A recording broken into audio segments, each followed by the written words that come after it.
A missile launch could come at any time as the country celebrates the 101st birthday of its founder, Kim Il-sung, the grandfather of Kim Jong-un.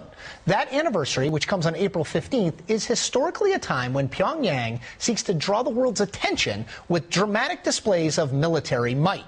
Joining me now from Seoul, South Korea, is NBC's chief foreign correspondent Richard Engel, and NBC's Ian Williams is in Beijing. Ian, I want to start with you. China obviously has a critical role to play, if they want to, in diffusing the situation in North Korea. Do we have any indication of where they're leaning and what they might do?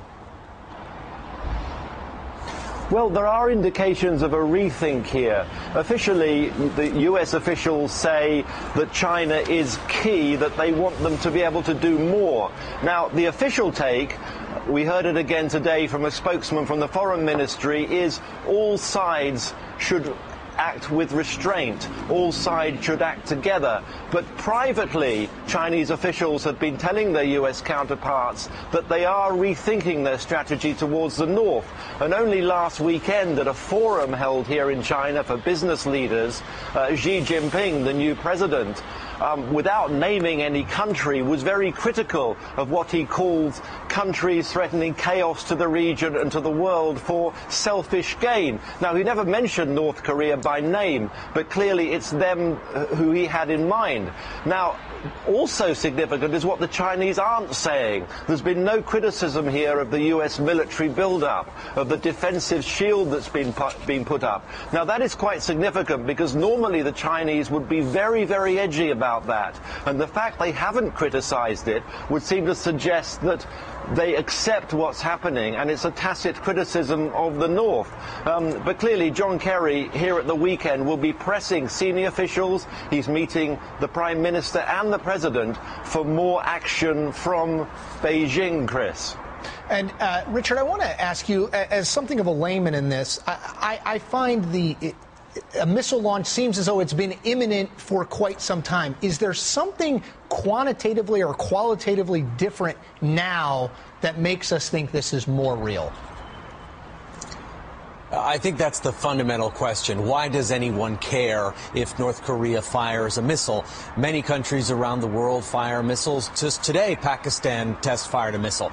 The difference is North Korea is threatening to bring nuclear war to the rest of the world, and has a capacity to have a weapons deliverable nuclear device. And I think that's the real difference. North Korea is making all of this noise. It is forcing the United States to change policy. It is drawing in military. It is forcing the United States to cancel its own weapons tests, and it is getting away with it. North Korea plans to have a missile test potentially pushing the outer limits of this Musedan-type medium-range rocket. We don't know exactly when. It could happen today. It could happen tomorrow. Any time up until the 15th is the window most people are looking at right now.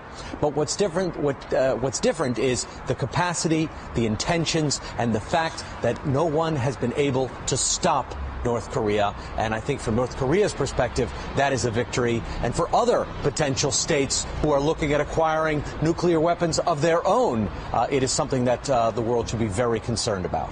Now, Richard, I want to ask you one other thing. You're there on the streets of Seoul. The South Korean Prime Minister said the odds of a North Korean missile launch are considerably high. What is the attitude among people in South Korea? Is there a panic?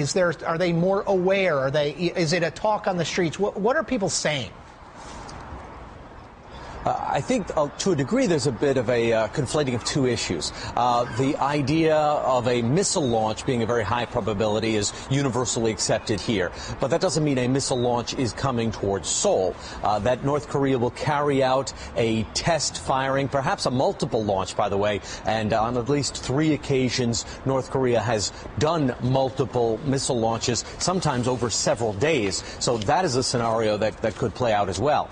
But it doesn't mean mean that they're going to be raining down here in Seoul. I think that is considered a very low probability. What is of greater concern to the people in South Korea and across the region is that one of the North Korea's larger intentions. If it gets away with this, if it can thumb its nose at the world, launch a missile test, threaten thermonuclear war, which is something it threatened yet again today, and have no real repercussions and feel unconstrained by it, then what will happen next? How will South Korea, living in the North's shadow, feel about its long-term future, its long-term security needs? I think that's the bigger concern that South Koreans have. It's not one that they have to rush into the bunkers over the next few days.